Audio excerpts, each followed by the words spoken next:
Assalamualaikum warahmatullahi wabarakatuh.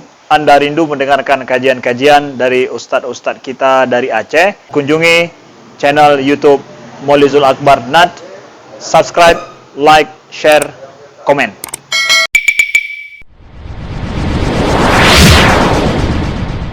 Rasulullah mengatakan, ad-du'a bainal azan wal iqamah la turada. Doa di antara azan dan iqamah tidak ditolak Allah SWT.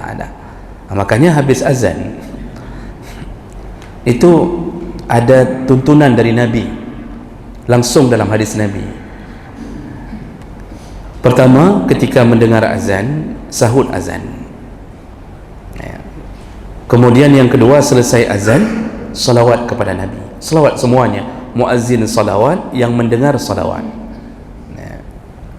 Kemudian yang ketiga, doa wasilah, Allahumma rabba hazihi da'wati tammah, dan seterusnya. Dan yang keempat, ucapkan doa raditu billahi rabba wa bil islami dina wa bi muhammadin nabiyya wa rasulah. Kata Rasulullah waktu mengucapkan doa wasilah, Allahumma rabba hazihi da'wati tammah laqad ahallat lahu syafa'ati yaumal qiyamah. Yang membaca doa itu istiqamah, maka ku halalkan syafaatku untuknya hari kiamat. Maka orang yang dipastikan mendapatkan syafaat Nabi hari kiamat, yang setelah azan istiqamah membaca Allahumma rabb hazid da'wati tammah.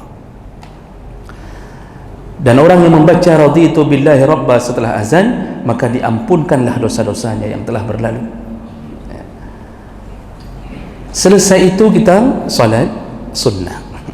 Jadi kalau datang ke masjid ketika azan, kalau ditanya,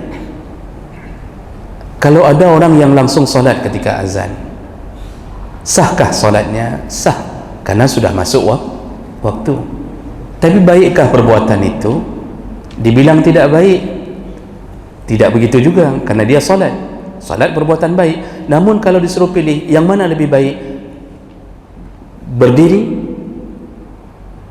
dengarkan azan, sahut semua perkataan azan, baca semua urutan doa, baru salat.